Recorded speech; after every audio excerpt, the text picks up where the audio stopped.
G'day and welcome back to the Eloquent in the Room podcast. I'm Rose Cooper. This is part 2 of my interview with Hella Cougar, aka Patsy Menuti. Patsy Menuti! The absolute divine and lovely human being. My gosh, we had fun talking. It's fun to yell! And I'm really excited to share the whole interview with you, absolutely.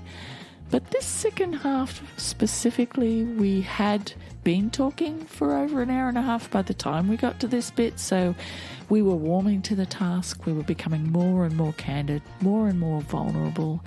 And my hat's off to Patsy, how much she opened up and how keen she was to share her journey and to ask me questions about my journey.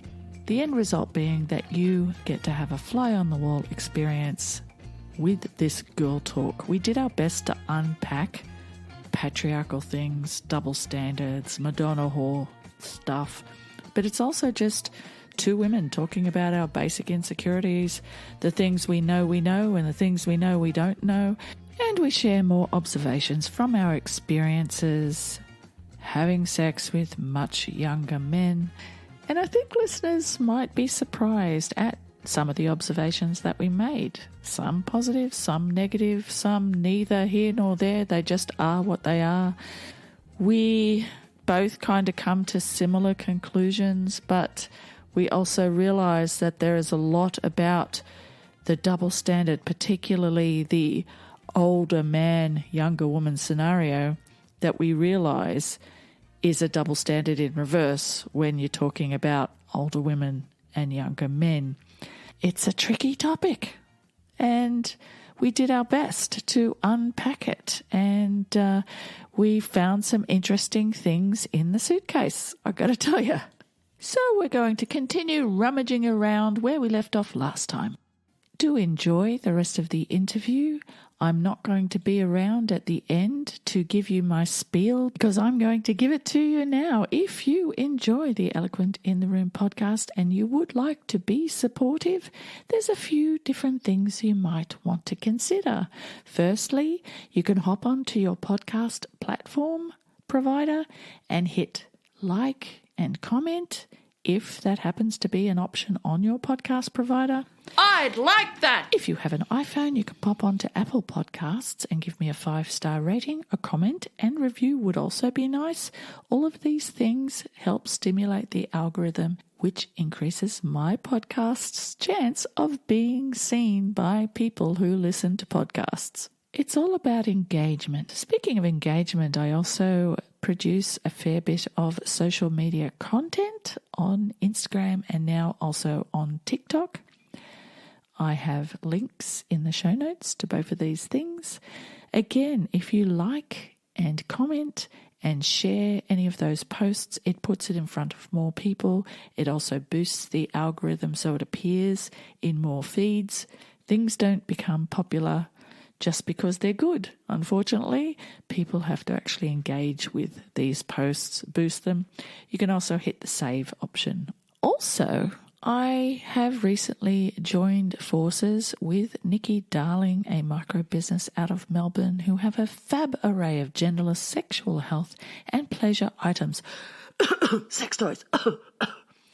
If you use the special link in my show notes and also use the code word ELOQUENT, you receive a 5% discount and I receive a small percentage of your purchase. So it's win-win for both of us. It's like I'm going to donate to the Eloquent in the Room and donate to my own sexual health in a very productive way. Woo! Sexual health, yeah! But if you're really enjoying my podcast and my social media content and you'd like to make a more direct contribution to help motivate me and give me incentive to keep doing this because I am not being paid for it at all, you can join for 1 month or you can stick around a while. I do have some exclusive patron content up there. Every patron is treated the same. Contributions start at the price of a cup of coffee, but you can contribute more if you want to. There's no pressure. I'm going to keep doing it anyway, but I've got to tell you, I've got 3 beautiful patrons who are supporting me at the moment. It means the absolute world to me. It's direct feedback to me that people really do believe in what I'm doing and enjoy it and want to support it. I am giving exclusive content, but I don't think that should be the main motivation. It's just kind of a thank you. If you are a regular consumer of what I'm putting out there, it's just a little thank you, and a little bit of appreciation and encouragement goes a long way with me. 'Cause it's nice to be appreciated. I love yous all anyway. And here's me and Patsy. So yeah, in that moment, I think it's just more about like the physical thing. And just men in general validating, you know, that is still happening for me. And this is again why sometimes I wake up, I'm like a horrible feminist. Like I really judge myself so harshly for that. Yeah, well, you got to remember that patriarchy made you that way, and unlearning that. We're told to be good looking, or being good looking is important, and yet if you were to own that, if you were to actually really 100% own it, and that's what I'm discovering about the awesomeness of young women now, is that if they do get complimented, half the time they will say thanks, rather than, do you think so? Oh, no, I'm not. Oh, this is wrong with me. That's wrong with me. And have guys then throw back at them that they're egotistical and they love themselves and there's something inherently wrong with them, understanding that when they look in the mirror, their eyes work and the person that they see is good looking, and they themselves can appreciate that the person that they're looking at is good looking. So men would have to be blind not to see that, but men feel it's their job to remark upon it, because this is the transaction. I pay you a compliment, you give me what I want. I give you more compliments, you go on a date with me, and all that sort of stuff. So yeah, another reason why I don't do apps, because I just hated that entire conversation. Well, and that's another thing that strikes me that actually I think that surprises me that hasn't changed more in my lifetime is the notion that like guys are still 95% of the time, 99% of the time asking women out. And it's just such a passive exchange while she has to sit there and just like wait. And then, then you have like all these like dating coaches and dating advice people like trying to teach guys how to game the system about how to ask women out. And it's just, it's solely on the guys. And then the women don't like how the guy asked them out, or he didn't give her enough notice, or it wasn't this, or it wasn't that. And I'm like, how is this still going on? Why? Money. So have you, I'm sure with your algorithm, just by being on any dating site, you're going to get things popping up in your peripheral marketing sort of stuff popping up in your feed. And I've noticed that from time to time, you see these courses, how to make him love you and stuff like that. These courses that come up, how to make yourself lovable. That's not the actual title, but that's the gist of these things. Right. It's like the old Cosmo magazine. Yeah, the five things you need to do if you want to know if he likes you or if he's serious. Like, this is still going on, and you think we as a society would have grown out of it long time ago. Being insecure is marketed to us every day, and it's not your fault, because you're being told on the daily that you have to fight your wrinkles, that you have to watch your weight, and celebrities are showing you looks, the way to dress and fashion, and we're all about what's hot, what's not, who looks good, who doesn't look good, whose post-baby body bounced back fast enough. Yes. All this stuff. So rejecting it, I've been rejecting it for a very long time. You haven't had children, have you? I have not. No, I never. See, that's part of the way to being forced to accept your body. I think so. Is having children. Yeah. And not just because your body changes, but because of everything that having a baby does to your life, and how your last shred of modesty and everything just goes out the window because of everything that happens to your body, and you get in touch with your body as a body that does something amazing rather than a body that looks a certain way. And that, that helps you change. Oh, look at what my body can do. But you're a fit woman and you do yoga and you probably go for jogs and stuff. So you probably have the appreciation of fitness. And when I used to be fit, I would be like feeling my thighs pump up when I'd go for a run and think these muscles are propelling me along, and I'd feel great. Like, look at what this body could do. I'd appreciate that having a healthy and being fit was in and of itself a great gift to give to yourself. I get that. I really understand that. It's work. It's hard work. And you probably have genetics on your side as well to a certain degree. I'm sure I do, yeah. Yeah. I mean, I have Italian genes, hopefully, and all my aunts look, I mean, they all look young. Yeah. But yeah. Yeah. But I know that the aging process is going to force a reckoning. On so many levels for me about, my relationship with my body, my relationship with the male gaze, and that outside validation, right, from men. It's going to force a reckoning here very soon. How much time do you spend in self-pleasure? I would say it just depends. It just goes in waves for me. It's certainly not a daily thing for me at all. But as you say that, I know that would invite a stronger connection to me and my body. Is that? Would you say that? That's why I'm asking the question, because there's masturbation and then there's self pleasure, and I think it's like the difference between fucking and making love.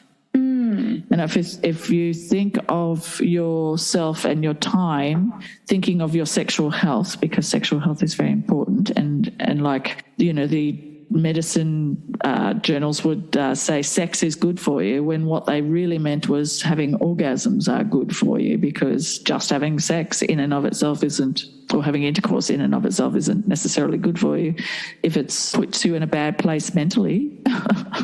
Right. And if you're not having orgasms, it's good for men, but it's not particularly good for people across the board. But if you're thinking about what sensual pleasure does to your body and the hormones that it stimulates and the effect that the oxytocin and dopamine and all this sort of stuff, if you look at it as more of a chemical scientific thing, like you would having an energy drink or a smoothie in the morning or something. So you're thinking of sex rather than I'm horny, I need to get off. You think of self-pleasure as having some time with yourself like you would with a lover, and being really mindful of that and letting yourself fantasize and spending time, and not just like I'm just going to rub one out now. Actually set aside a bit of time to enjoy the experience. And I think just say and think loving thoughts towards yourself more might help in loving yourself. I think we can rewire our brains to fall away from these Pavlovian responses we have to things.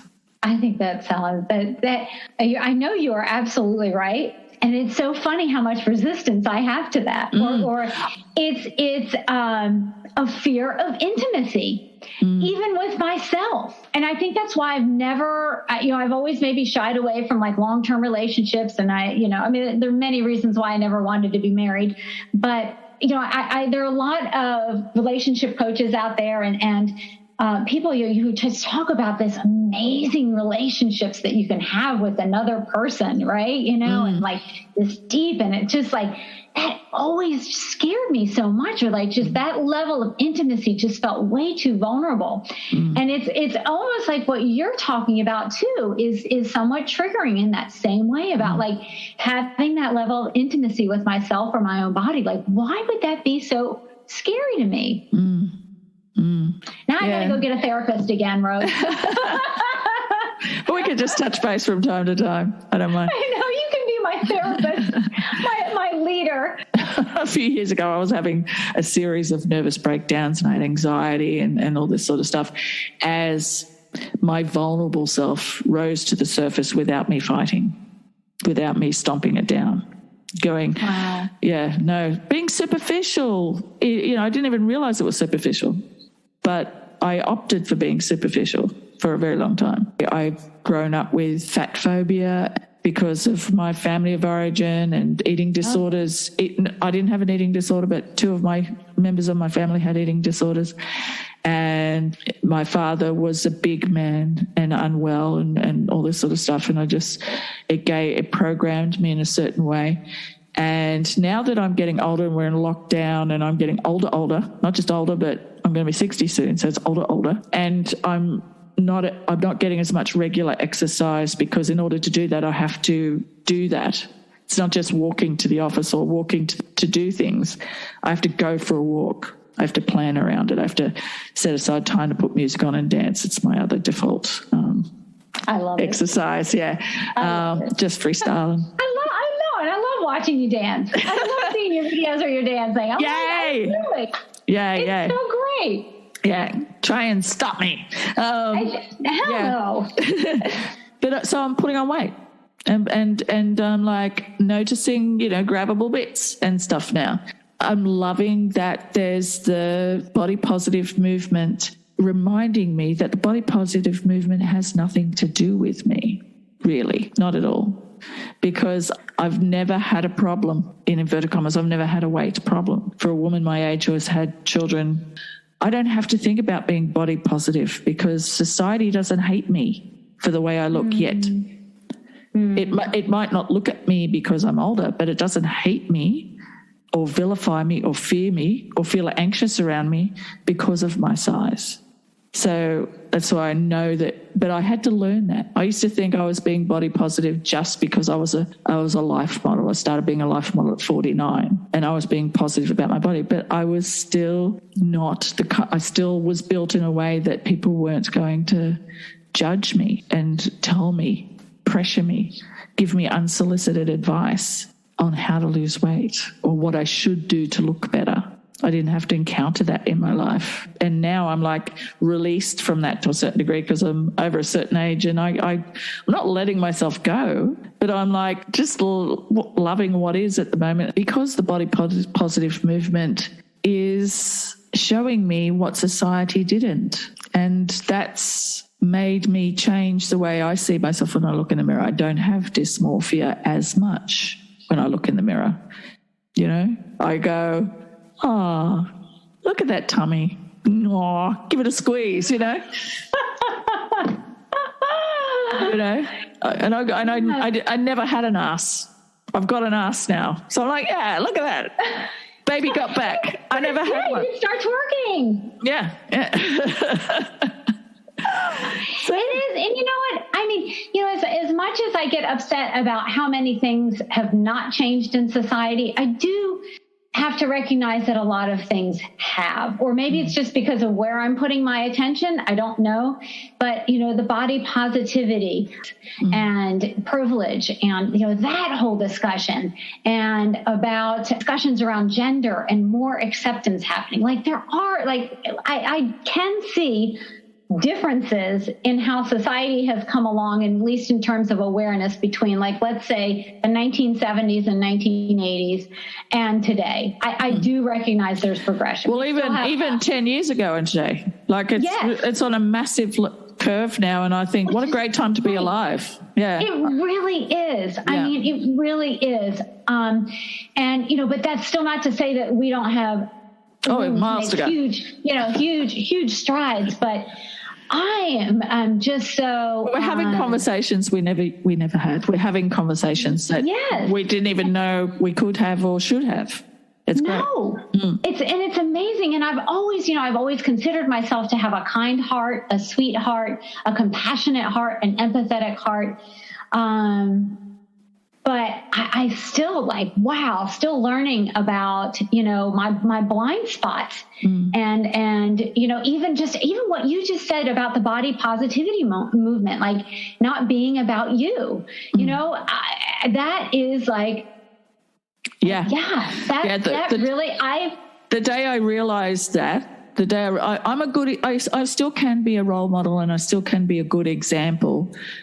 Just having body acceptance, which is different to body positivity, and stuff is like it's changing. And like the most recent thing I posted, which was the review for a sex toy, there's a glimpse of me in the shower from a great height, completely naked. You can barely see, but I just wanted to illustrate my nipples do not protrude.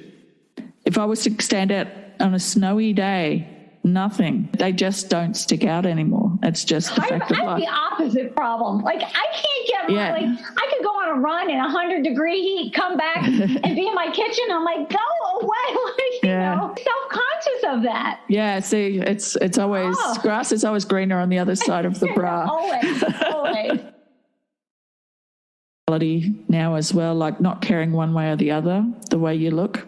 I still think, I think body love is more of a thing. Whatever you are, the way you look, whatever.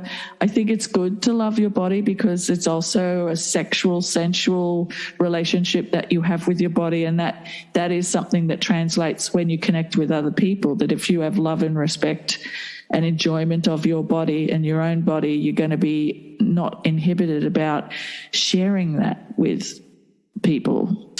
If I feel entitled to be treated like a precious, beautiful, sexual, sensual, responsive being that should have time spent on my pleasure, if I feel entitled to that with no apology at all, then they should absolutely take that on board, because they are endowed by society standards with so much more going for them. They have the luxury of youth. You know, they can pick and choose more than I can. And it doesn't mean being egotistical. It just means being realistic and appreciative of who we are. Like really appreciative of who we are as people. So I think a lot of older women do say, and you probably in the process of beginning that journey of truly falling in love with yourself without needing other people. A great way of saying it, you know, the beginning of that journey, you know, and I mean, my whole life has been a healing journey, you know, from how I grew up. And that's definitely the next threshold, you know, the 50s. I think that's going to be a big theme for me, for sure. But I love what you're doing, and I love awareness of the dynamics. Whether you're aware of it or not, you are absolutely understanding the patriarchy's role in you, not, you know, just you being the judge. Like in a lot of your skits that you do, you're the judge of what you want. You place yourself in that sort of role. You say things. You put things out there. Those little press conference ones that you do, you know. I know, but you're like, you're throwing out jokes, but you're also sort of saying, he did something wrong. I didn't appreciate it. And that's what made me win that point. So you're putting this analogy in there. So I'm getting it. Hopefully everybody's getting it. You are the arbiter of how that play went down. Interesting. Yeah.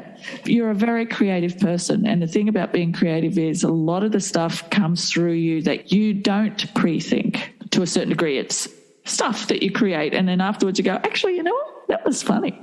That was good. I didn't even know I was that good, you know, like because I watch my stuff all the time. Who are we kidding? I laugh at myself. I'm my biggest source of humor. No, but you're good. You're really good at what you do, and I see the value in it. And when I first checked you out what you were doing, I thought, but are you devaluing? I was a little bit worried about, are you devaluing yourself as a woman by calling yourself a cougar? Are you falling into society's idea of who you are rather than your idea of who you are? Because I didn't like being called a cougar, because for me it felt like the person who's calling me that is calling me a predator, and I didn't like that.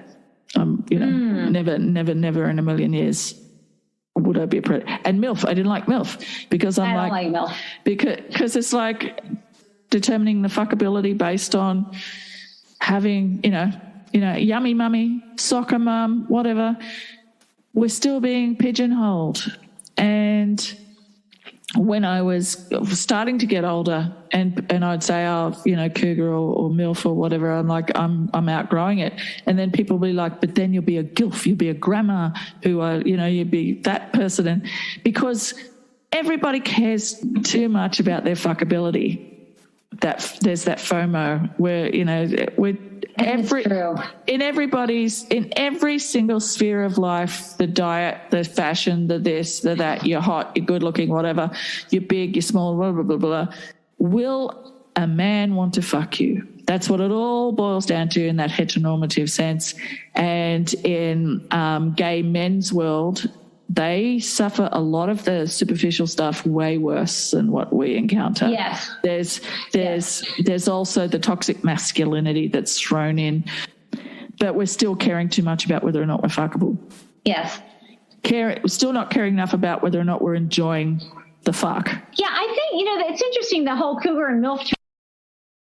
Every now and again I use the MILF term, but the cougar thing, it's funny because I call myself that, and I get a lot of comments from men, or I'm assuming they're men on TikTok, that say, who do you think you are that you call yourself that? Like, it's almost like I can only be called that if a man calls me that. Yeah. And I'm like, no, because my simple definition is a cougar is, the baseline is just an older woman who likes a younger guy. And again, that's very heteronormative when I say that. What I really want to keep going with is a broader definition of that. And it's really, I think it's more about an energy that I've come into at the age of 50 to go out and pursue what I love. Yeah. To give myself permission to do that. And for me, it's pursuing younger guys. For so long, I've always felt that I was too spiritual, that was so frivolous that I could never go out and pursue that. It wasn't proper. It wasn't ethical. I wanted to do it. I was very attracted to younger men, but it didn't seem spiritual. So I wasn't going to touch it. That's my version of it. For someone else, it could be some else. Usually it's women, they're hitting their 40s or 50s and they've had this desire for a long time, or they need, or they have an invitation to find that desire, what it is they love. Because when we hit upon that, whether it's creativity or, my sister started a new restaurant, or my other sister started a landscaping business or furniture restoration, whatever it is, when you hit upon that thing that you love, and you're just choosing every day things that you love, you create this life you love. And when you have a life you love, it is just amazing. And, so that to me is what cougar energy is just living, you're healing your past shitstorms, and you're going to get out there and you're just going to live and unapologetically. Yeah. Well, that's what I want to tap into. That's where the sex positivity comes, Annie, because all judgment goes out the window of age or whatever's appropriate or inappropriate, or gender or gender roles or anything like that. As soon as you say that sex is not a bad thing, it's not a wrong thing. Two human beings having sex is a good thing, particularly if both are consenting adults and they want to have fun and they want to have sex for its own sake. There's nothing inherently wrong with that. But as soon as you think of sex as being something that one dominating person is taking from a submissive person, not where two equals are coming together, but one person is winning and the other person is, one's giving, the other one's taking. And a lot of people see these dynamics only when age comes into it, usually. Two people of the same age could be an asshole and a victim, and no one's going to bat an eyelash about the appropriateness of their relationship because they're the same age.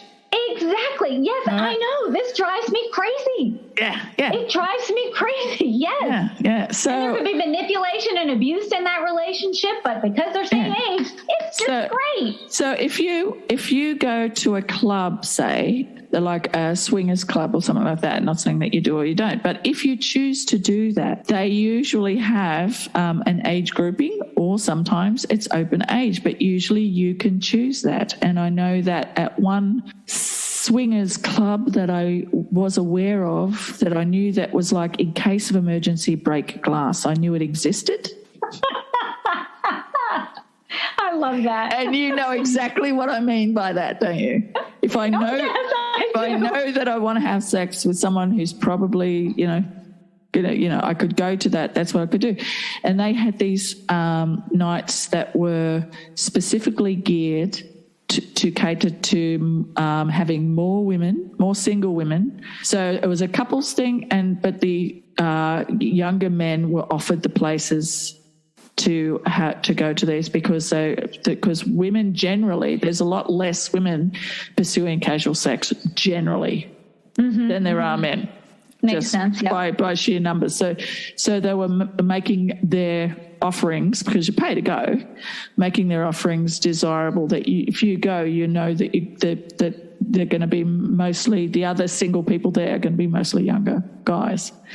So I knew that was there if I ever wanted to, break the glass in case of emergency. Yes. I love that analogy. Yeah. And it was kind of a lot of the things that were on offer in my 50s that weren't on offer in my 30s. I'm like, picked the wrong week to give up sniffing glue. It's like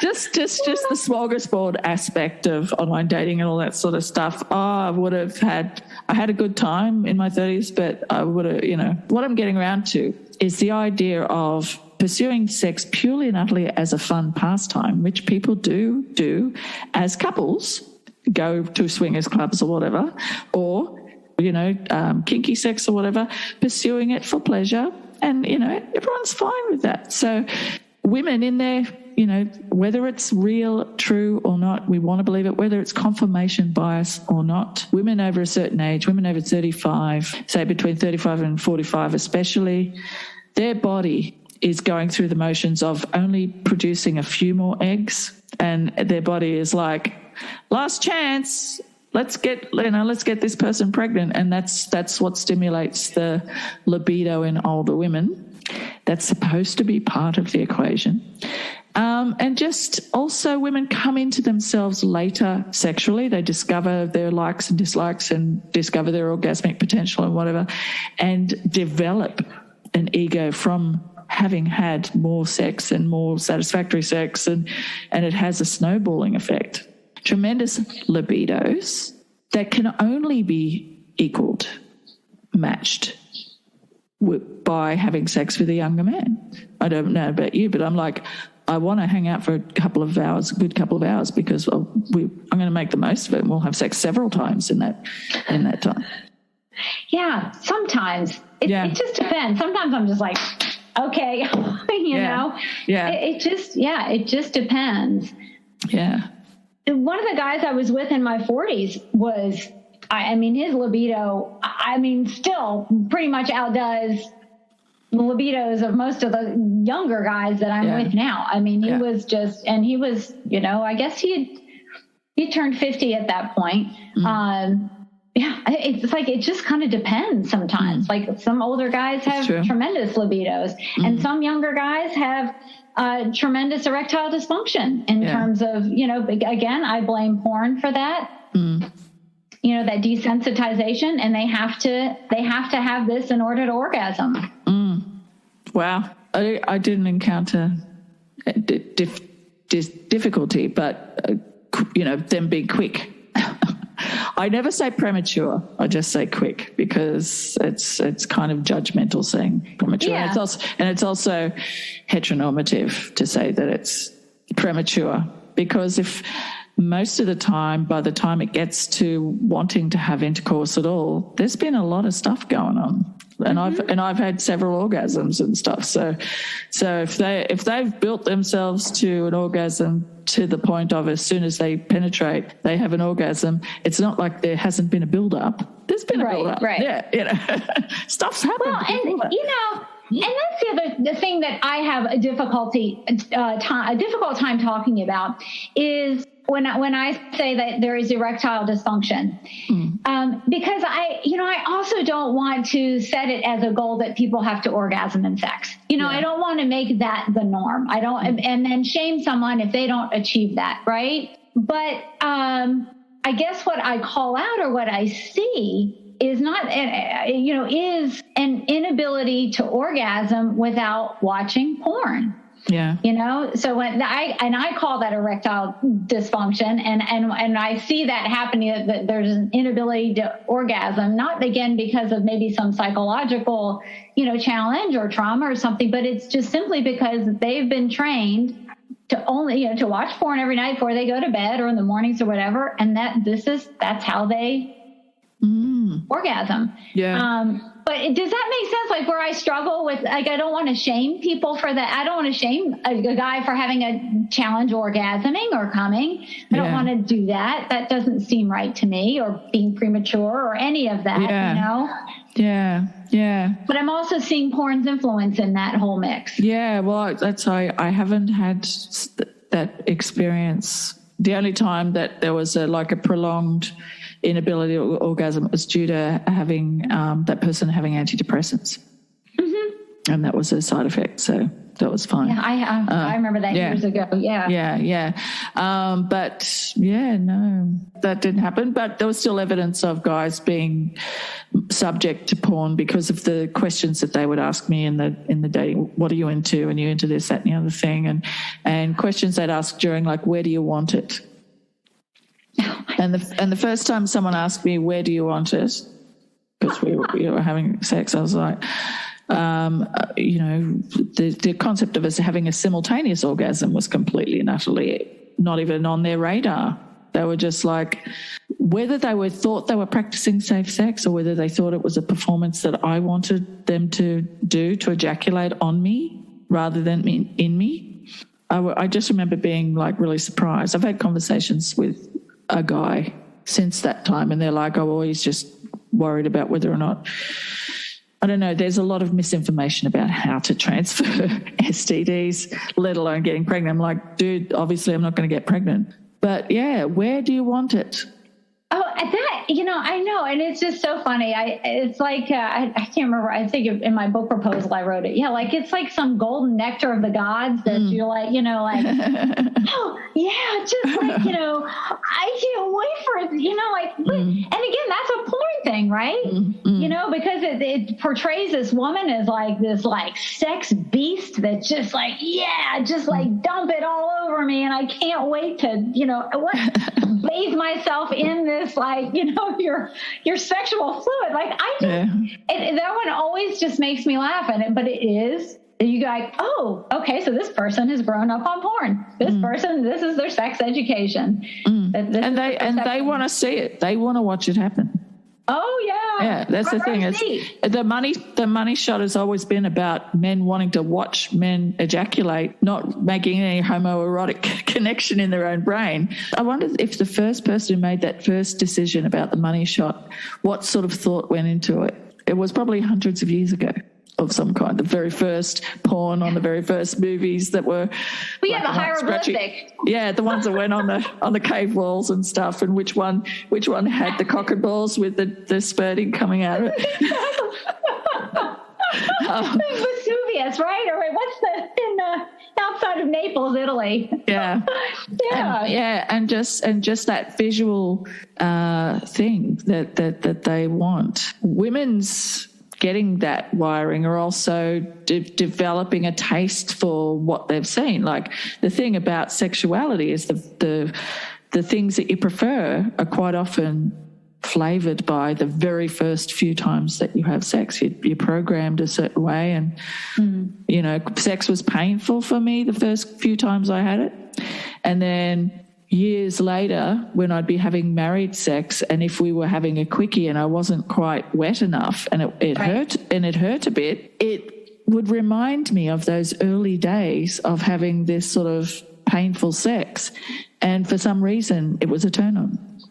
It sort of had this sort of interesting, that makes sense. Interesting association with, I don't know, I've gone through many different phases in my life in regards to liking things that were rough at certain times in my life, because it reminded me of those early days when I didn't necessarily like that it was painful or that the guy was a bit rough. But then later on, I sort of reprocessed it in a different way, and I don't know, it was interesting. I couldn't even begin to describe what the psychological process is that changed, that relabeled it as a hot thought rather than a memory of something that was uncomfortable. No, that is interesting. Yeah.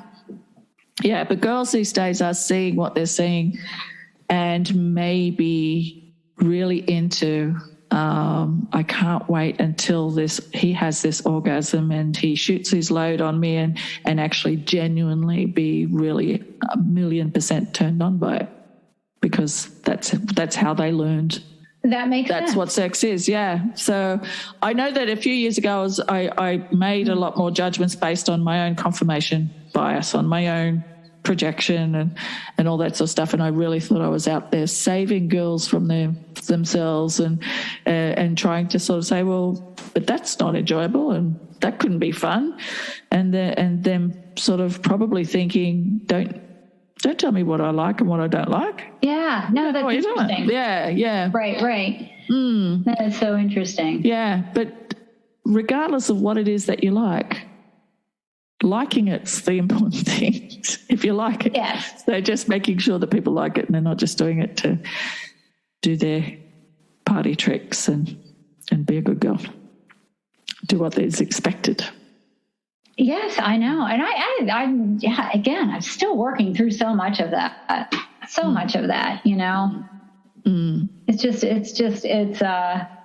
I would say like the next 5 to 10 years are going to be really interesting for me. Yeah. In terms of a lot of evolution. And sexual experimentation. And I think that's one of the biggest takeaways from our conversation is just, continuing down that path of, really honoring myself and what I want and what my desires are and how I want to be pleasured, and really putting that out there and not settling or tolerating less than that, and just how important that is. So, it's one of the really big things that has been really helpful for me in this conversation. That another thing. I knew I was going to learn in this conversation. I did.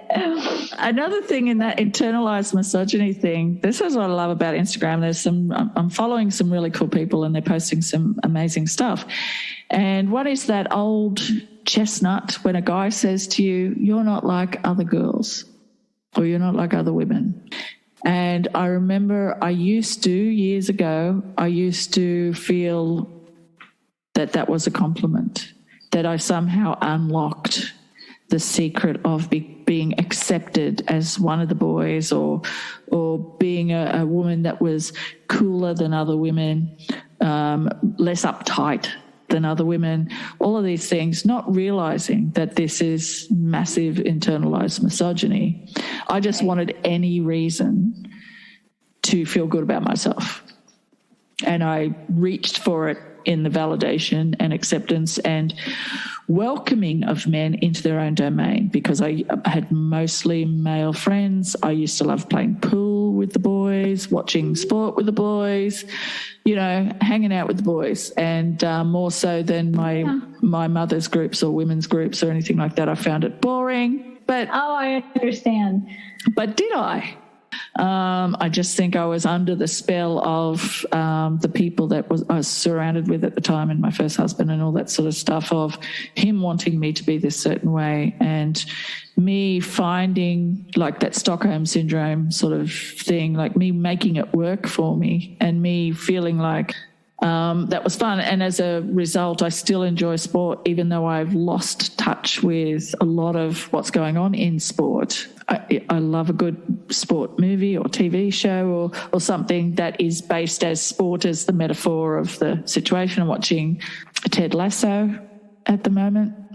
And it's an American football coach in England, coaching soccer. And it's a heartwarming, beautiful, hilarious wonderful opposite of toxic masculinity thing. It's a great show. I highly recommend it. But I'm getting off track here. Talking about that certain, you're not like other women thing. Then that evolved into you, in the case of being complimented, you look good for your age, or my son's friends saying, you're a cool mum. Or young people that I knew saying, you're a cool mum.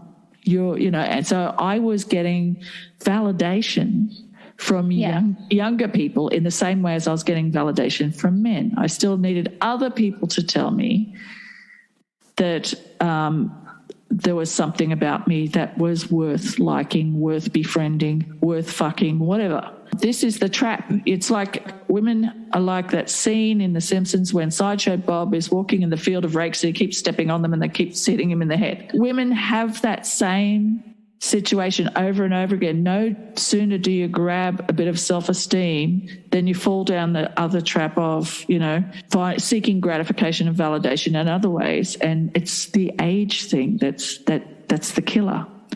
Because you'll catch yourself, and you're at an age now where you're going to catch yourself and second guess yourself and saying that wasn't a compliment. Like actually hearing something and going, that wasn't a compliment. You don't even know me. You have no idea who I am. You have no idea what an amazing, fantastic, beautiful, worthwhile person I am. And you think saying you're cool because you're still current, you're still relevant, and you happen to be a certain age, they're judging you by their standard of the gold standard of youth.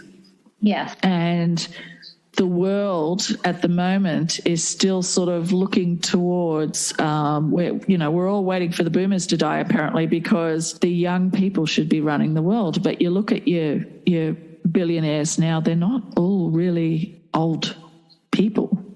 No. They're like Mark, what's his name? Zuckerberg. Yeah. Oh, yeah. So the movers and the shakers and the thought leaders and the capitalists and the exploiters and whatever, they're the younger generation to us now, and they've found different ways. But other thought leaders are still out there, and they're either the hippies and the thought leaders that have been doing it this whole time, or brilliant young people. I know that my awareness, just in the brief time that I've been following you this year, my awareness has been raised from the content that you put on your Instagram stories. And that's just little old me. And so, you feature so many different diverse voices. And, I love how you just do like your little story mashups, and, I can just click through and I learned from all of them. I hope you realize that. I feel really like my heart is bursting. I'm so happy to hear that, because I know I feel that from people that I follow. And so I've curated my feed, and I'm really happy with, I love sharing this stuff. And particularly people like Janaea Khan, and Matt Bernstein and Jeffrey Marsh, Chelsea Hart, Betty Martin, Wagatwe Wanjuti. Too many to list off the top of my head. Yeah, there's just so much gratitude that this is out there, and I'm learning every day. So as I'm learning, I'm sort of going, not just look what I've learned, but here are these teachers that have blown my mind and helped me navigate this steep learning curve that everybody hopefully should be on. And also I have sons that actually give a shit about the world as well, and who are continually putting things in front of my face, and who have a feminist sensibility. And I've learned as much about feminism from my sons as I have from feminists, because that's wonderful. When I describe to them how I used to think of myself, they don't go #not all men. Never. They're the one. I'm #not all men to them half the time, going, no, they're not. They're good. And I'm not being pick me about it. I'm like, there's so many beautiful people in the world. But they're like, no, men are shit, That's too funny. Your own son saying that. Yeah. Gosh. And it'll be just so fun to watch your evolution too, and how you continue to create. And I've got such an inspiration. I've got some music coming out, and it's like there's songs with there's one song with attitude that it's like a dance tune, That's great. Very 90s-esque dance tune, and I love it. Yeah, and it's called Sorry Not Sorry, and it's very much like fuck off. It's very much a fuck off men sort of, and I'm making with my son. That's the thing. It's like, you are. That's so fun. Yeah. So I'm making a son. Also creative. Yeah, he's a musician, so he's my band and producer and stuff. So I was like, I want to write a song that is about men hitting on women and thinking they're all that, and I want to just write an anthem like that. And we pieced it together. I had a lyric. He came up with the music, and that's so fun. Yeah, it is. Tell me in your life, because I see it in my life, how sexuality, how your sexuality, your sexual expression meets creativity, like the relationship of those two things in your life. Like, are they related? Do you feel they're related? Absolutely. Yeah. Part of the reason why I don't feel like I care about where my next sex is coming from is because I'm too busy being creative, and I don't care. So prior to putting all of my energy into what I'm doing now, prior to that, I was thinking about being lonely and thinking about self-worth and blah, blah, blah, all that sort of stuff. So I replaced one with the other, but it evolved that way. And I could say that in retrospect. But the other thing is, as we were saying, with me keeping my love of sport in my, it's part of my DNA. I used to watch it with my dad and all that sort of stuff. So it's part of me. So is the sexual being that I became and the journey that she's had. So a lot of the stories and language and creativity and everything that I have is imbued with sexuality. It's about the fight for equal rights and feminism and all that sort of stuff is about me wanting women to feel protected from sexual assault. And it's about me wanting women to feel protected from being used and abused and psychologically taken advantage of and all that sort of stuff. But sex is fun. And I love the way you put it, just like wrapping a worming pill in cheese and giving it to a dog. You're wrapping your message in sex. And for me, having a sense of humor, and maybe a lot of the stuff that I talk about on the podcast and stuff is based in sexuality and gender politics and all that sort of stuff. And me talking about Madonna whore concept is like, people might come for the sex conversation, but hopefully they'll stay for the personal growth aspect of it. So it's bait. Oh, but you had a point there. There was something you were saying. Oh, well, I was going to talk to you just about the reason I asked you about like sexual self-expression. And this would be, this is not reliant on like I have a partner I'm having sex with, but more down the lines of what you're saying, like your own sexual pleasure, you being in touch with your own sexuality, irrespective of anybody else, not in reference to anybody else. Right now, mine is so much in reference to other people, but sexual expression, as tied to creativity and full self-expression in life. I had my sexual expression has been so tamped down through so much of my life. Yeah. And even in this process, I felt like I had to keep all of this quiet and under wraps. If I was doing life coaching or teaching yoga, I couldn't let people know that I'm like sleeping with young guys and having one night stands. Like, what yoga teacher does that? This is idealized self-image. So all along, I've been working with different healers and teachers and therapists, and I felt like my self-expression would like come up here, and then I felt like I had a message, and it wouldn't go anywhere. It would get caught right here, like right at my throat chakra. But I had this visceral sense in my body and in everything that I had something to share with the world, that there was something in here that needed to get out, and it kept getting stuck.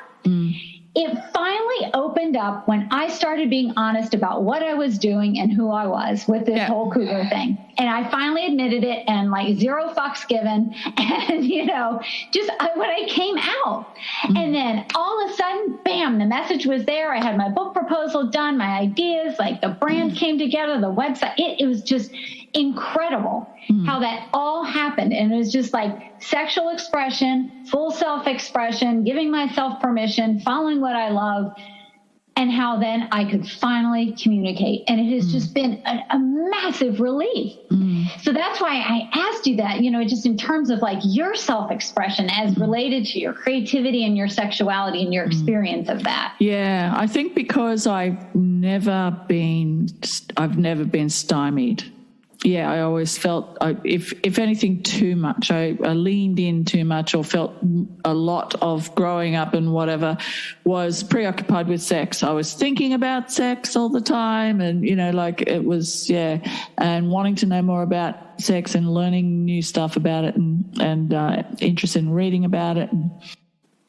It's a yin and yang, or it's a symbiotic thing. As you know, you know that you're authentic, you're moving into your authenticity, but it's also what you're doing is instrumental. It's an intrinsic part of what you're developing as a life coach and as an example, and like inspiring people to, like you say, have fun and all that sort of stuff.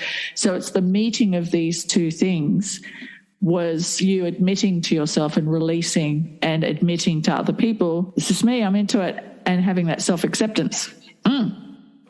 Self-acceptance, and you know, when you meet people in your life, when they have that self-acceptance, they're just like the coolest people on the planet. It's the idealized self-image. Yeah. It is so toxic when we try to live up to this like construct that's like not real, that's like Madonna whore, baby. It's the Madonna whore complex. You're labeling by saying to the world that you're not only a woman that enjoys sex, you're a woman that enjoys sex with particular kinds of people, because that's the kind of sex you're enjoying, and you have every fucking right to. You're responsible, kind, thoughtful person. Like, you know, you don't have ill intent. On one hand, yes, you have evolution to come in your life of being more physically self-accepting of yourself. And you may develop certain different dynamics with the people in your life as to the kind of sex that you're going to have and how often you're going to look for it and need it in your life. Your self-acceptance and your love of sex, and you relating more to people who enjoy sex in the way that you enjoy sex, is more to do with younger people, say, than your peers. And it may be because you want to keep these walls up and not necessarily have a relationship, or, you know, get in deeper. And that's okay. You've got the self-awareness, and you're promoting self-awareness, and you're joking about self-awareness all the time. So that's, for me, Hella Cougar might be your brand, but I think self-awareness is what you're learning and what you're teaching in a huge way. Because you're wanting the young men in your life to learn self-awareness, and you're thinking about who you are from moment to moment. So you have that self-awareness yourself.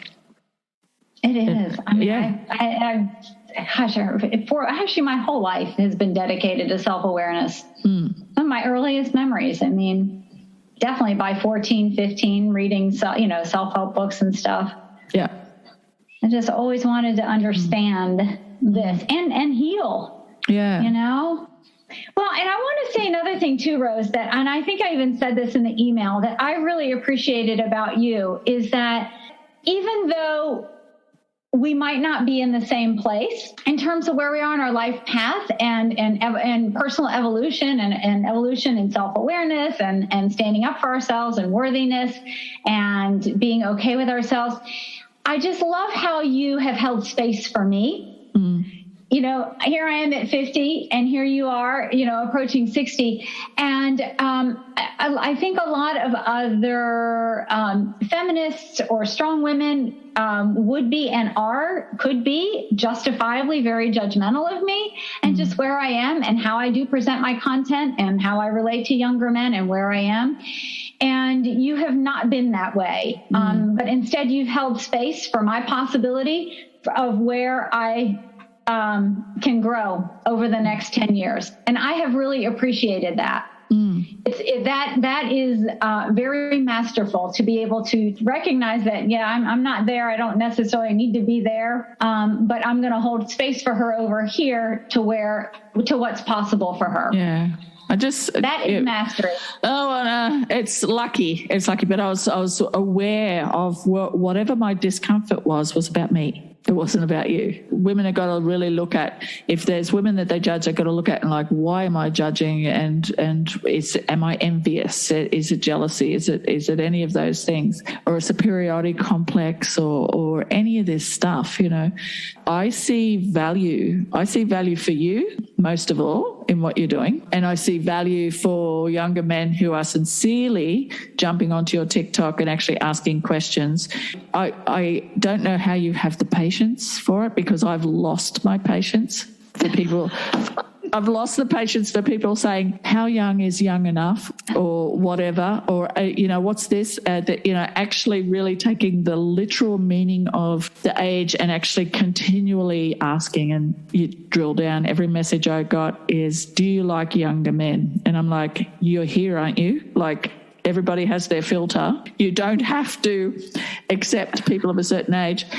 But the thing is, if anybody over 35 would say to me, are you into younger men? I would say, and I'm like 52, I'm like, I don't consider you to be a younger man, because, Kontiki tours and stuff and youth-oriented cruises are for the over 35s. At what stage do we not have the level playing field of a mature adult being over 35 and any 35-year-old dating anyone 20 years older than them? Like, at what age is a person old enough to know what they're fucking doing when they have sex with someone? Like, if it's not over 35, I don't know what is. So to me, there's literally no age gap. Younger men feel really good about themselves taking an older woman to bed. They think we see something in them that is special.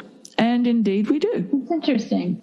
Did you never not think that guys feel really, really, really good about themselves to get you into bed? I guess from like an egotistical point of view, or like, I feel like... Not just because you're a good-looking woman, but because you're a good-looking, intelligent, older woman. And they were the one that you wanted, she picked me. She wanted to have sex with me. It's funny. I'm trying to think how I perceive that. Like, I just feel that, I guess, there's so many different types of guys. There are some that are, it was on their bucket list. One and done, right? Yeah. Other guys, it's like, they've been watching porn all these years, and like the older woman thing is like, the hot mom is, like that's their ultimate fantasy. And then there's some interesting guys that come along that, really do appreciate the maturity level. They appreciate the just to be able to have a conversation, or the depth of conversation. I've had some amazing, like, spiritually deep conversations with some of these younger guys. And it's funny, I've never, even though there've been quite a few of them over the last 3 years, it's never been like a conquest. Like, I always recognize that I am with another human being, another spark of the divine. Like, I always recognize that. That's why I always just really value at least some level of conversation beforehand, just to, again, like, to know who I'm going to be intimate with. And I just appreciate every human. Have I slept with some fuckboys that, like the press conference one? Guys, it's a complete disaster. But did he entertain the hell out of me? Yeah. Absolutely. That's why I'm still on Tinder. But the entertainment value alone, Rose, like, I can't get enough of it. But it's just kind of been the gamut. But even the fuckboys, like, there's just been some interesting conversation. And again, because I still feel like there is a level of respect, even though or you know, that there's something that they see in me, but because they don't have the level of self-awareness or maturity, it's never going to be expressed properly or channeled in a healthy way, you know. You know what? I see the humanity in everybody that I have been with. It's not just like being able to put somebody on a spreadsheet, you know. It's people who presume shallow is because somewhere deep down inside they are thinking shallow thoughts about the interaction rather than, you know, possibly thinking that it could be more than what they think it is. If there was a equivalent of you who was a man, right? So older guy, what would we call him? A manther. All right, a manther. All right. And so if he was advertising and bragging and boasting about how much he enjoyed younger women, it would be disgusting. How would we feel about it? We would be disgusted. And I could just kind of say we as in society. Yes, society. Yeah.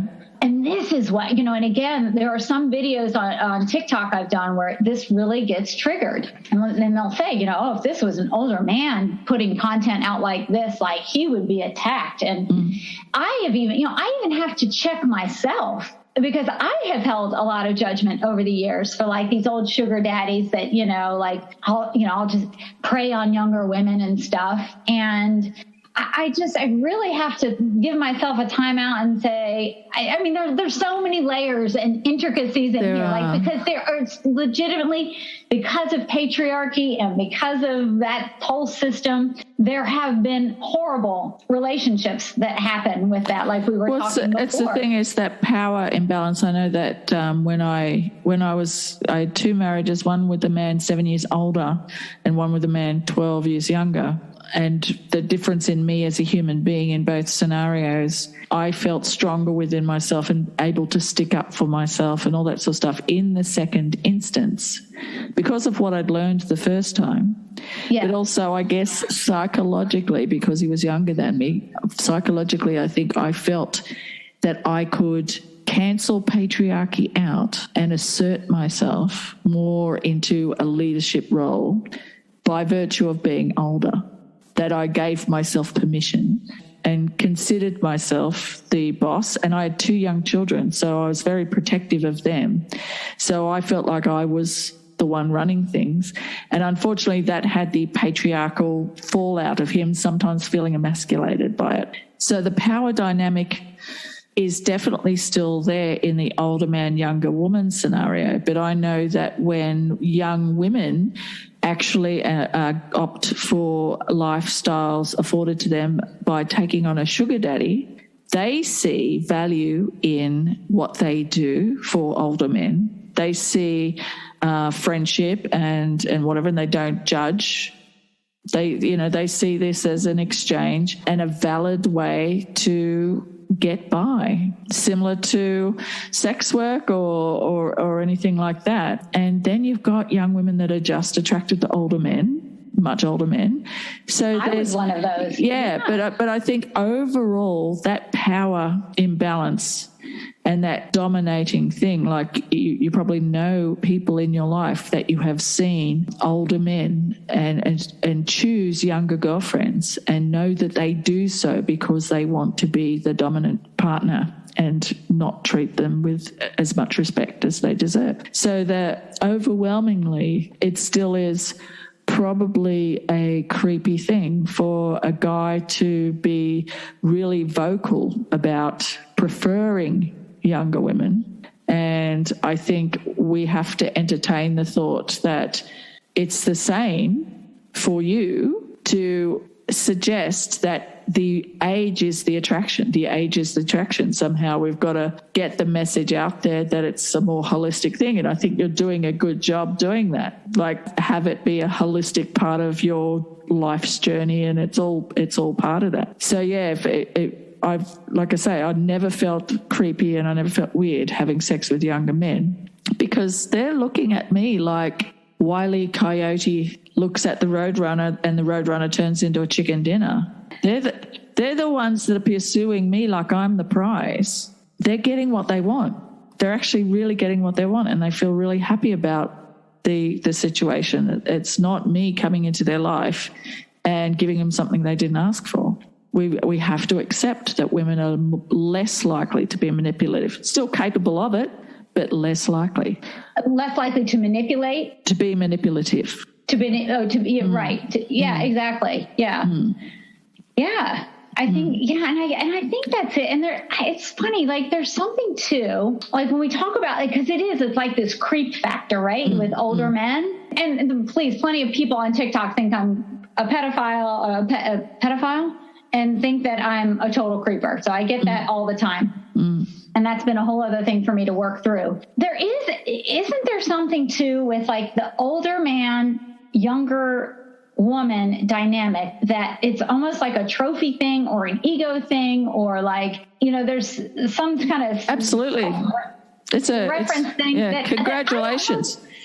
And I don't know that I necessarily get that from younger men, or that I look better because I got a younger, sometimes I'm just kind of like I feel a little weird about it, just because I'm a little self-conscious of what society is thinking about me if I'm out to dinner with a younger guy. I also ask that same question of myself. Am I getting that like trophy boost? Like, ooh, look at me, I've got a younger guy by my side. I don't know that I do. I know the guys that I used to date, whatever you call it, would ask me, if they, whatever age they were like, have you ever been anyone who's younger than me or whatever?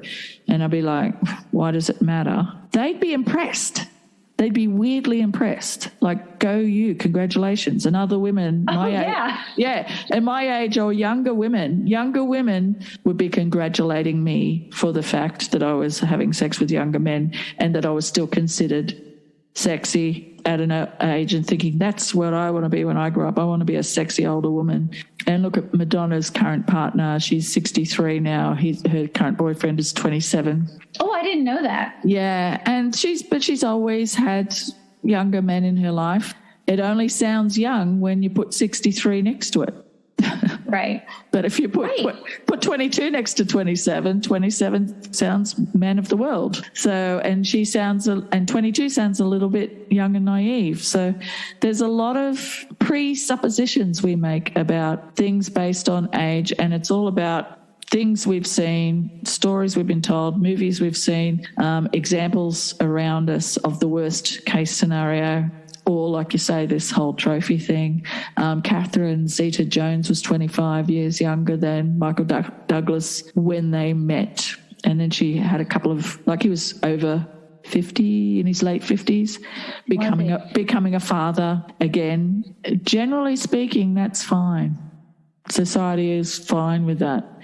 But when women do it, they give us these names. Or toy boy, give the boy the name toy boy, her latest toy boy. You don't hear men described as having their latest toy girl, their latest Lolita. They're just a lucky bastard who bagged a young, good-looking woman. So, yeah, it's the double standards there. I think the age at which people judge you to be creepy don't understand or are yet to turn that age themselves yet, and realize that when you're inside that body and inside that mind, you still feel 35. Oh, I'm 23, man. Yeah.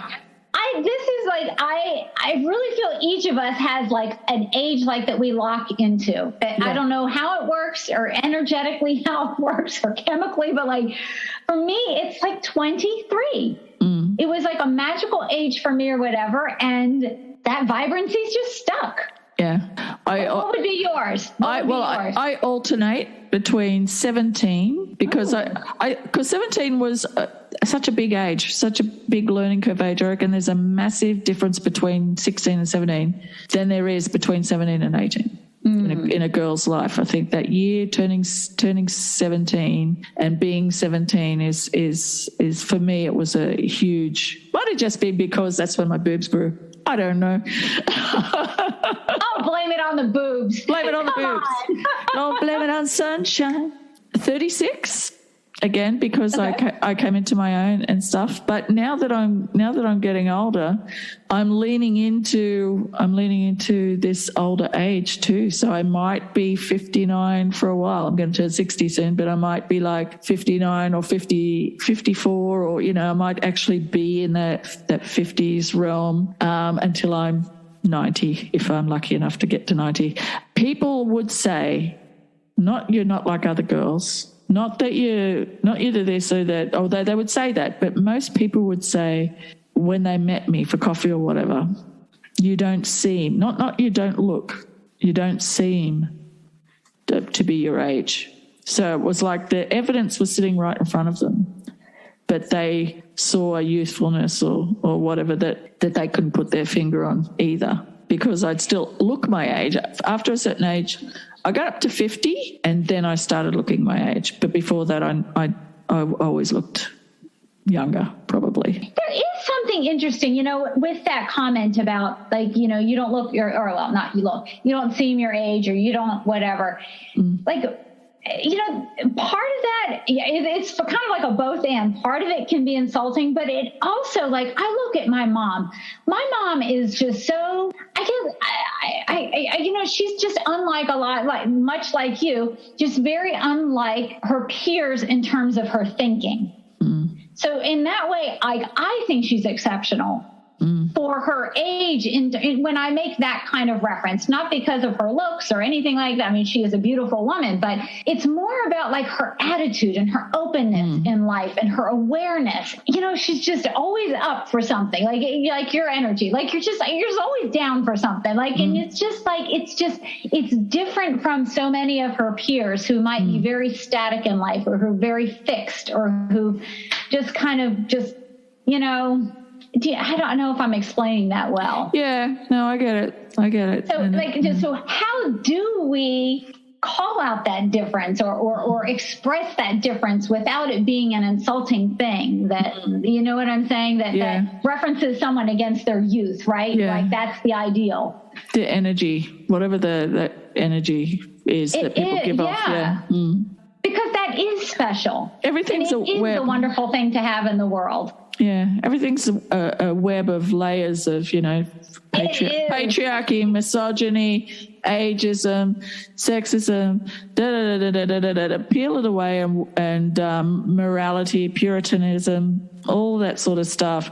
And you think, if society wasn't the way society is, and people were just free to do whatever, whenever, without any moral obligation beyond being careful and being safe and being kind, but we all believed ourselves to be equally capable of love, and actual love. I mean, love, just friend love, like love that is care, and the enjoyment of sex for a little piece of a gift of love that you give to someone, and they give you that gift of love back, whether it's for a relationship or whether it's for a one-night stand, and you had none of the bullshit. What age would we put people in?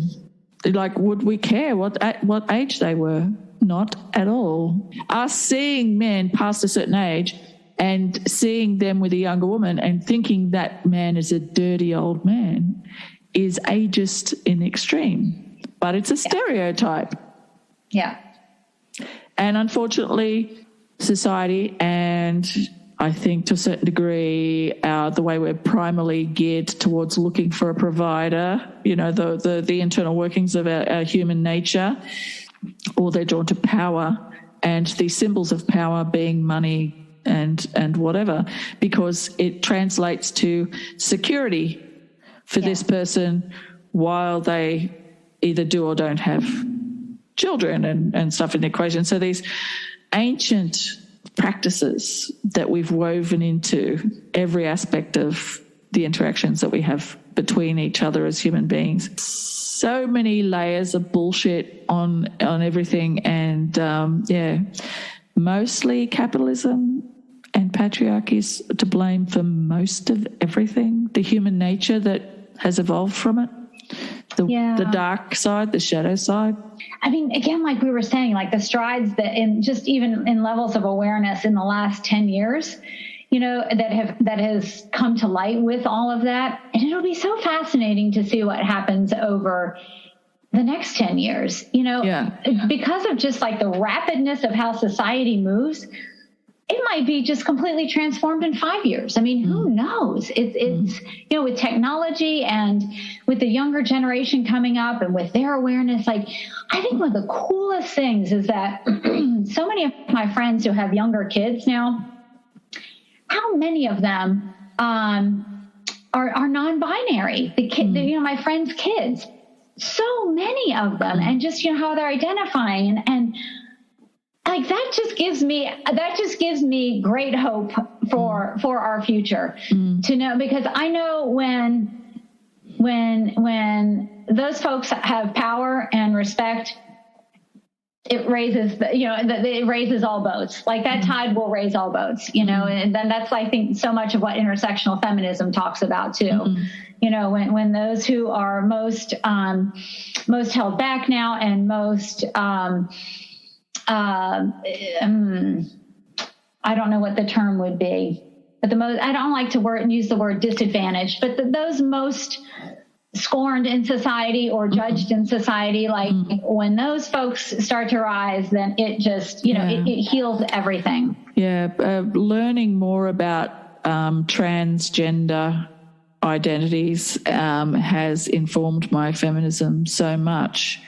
Particularly coming into contact with, over the years, meeting trans women and know their journey and know the commitment and the self actualization that is going into what they're doing, and then juxtapose that on how you view yourself as a woman if you identify as cisgender, and think, what is the intrinsic thing that makes me feel like a woman as separate to a man? And you will see it reflected in trans women. You'll see it looking right at you. That's so interesting. That's my experience anyway of meeting and befriending trans women, is seeing everything that I love about being a woman reflected back to me. That is such a lovely way of saying that and expressing that. Well, I want to thank you so much for giving me your time. Thank you for your time. Oh my gosh. Just is so great to connect with you person to person. I knew it was going to be a long one. I feel like we covered a lot of ground. We covered a lot of ground. I really appreciate it. I do too. More than you know. I really, really appreciate it. Thank you so much, Rose. Big hugs. Yes, I know. Big hugs, big hugs. All right, sweetheart. I hope you have let's see, what time is it? It's Yo-Yo. I hope you have a great day. Thank you, darling. That's the way that went, and that is the way the Madonna Whore Diaries series went. However, it's possible that with a future interview, I might consider that it is part of this series and just incorporate the subheading like I have done with the consent series. Specifically, it wasn't linear. I interviewed several different people over a period of about 6 months with other interviews and podcast stories in between. Some subjects are just big umbrellas under which you can incorporate all sorts of conversations. So I like the organic nature of just seeing what happens. The next episode will probably be out about 3 weeks from now. I feel like after putting this series out in a row and having these big conversations to edit and put together and kind of put them out in a timely fashion in amongst all the other stuff I'm involved with at the moment, that I'm a little bit mentally drained from it. So I'm going to take a bit of a break while I further drain my brain, concentrating on other things, because a creative's work is never done. It's an interesting hamster wheel scenario. When you're trying to grow your community, you have to keep putting content out there to engage people and, look, I'm doing it again, remind people to become engaged with your content to help that happen. Love yous all. Talk to you soon-ish. Mwah.